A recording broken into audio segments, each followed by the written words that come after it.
அகண்ட பரம்பொருளான சிவபெருமான் தர்மத்தை காக்க எத்தனையோ அவதாரங்களை எடுத்துள்ளார். அவற்றில் வீரத்திலும் மகத்துவத்திலும் சிறந்தது திரிபுராந்தகர் அவதாரம். தாரகாசுரனின் மகன்கள் தரகாக்ஷன், வித்யுன்மாலி, கமலாக்ஷன் கடுமையான தவம் செய்து பிரம்மாவிடமிருந்து அரிய வரம் பெற்றனர்.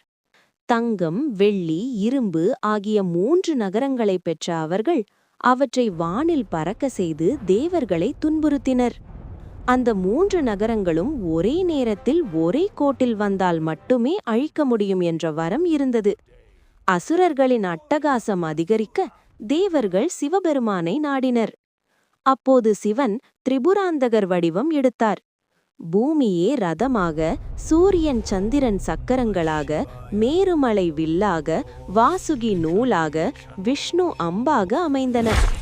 சரியான தருணத்தில் ஒரே அம்பாள் சிவன் 3 நகரங்களையும் எரித்து சாம்பலாக்கினார்.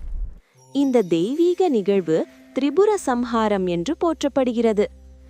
இந்த வீடியோ உங்களுக்கு பிடித்திருந்தால் தயவு செய்து லைக் செய்யுங்கள், பகிருங்கள் மற்றும் எங்கள் சேனலை சப்ஸ்கிரைப் செய்யுங்கள்.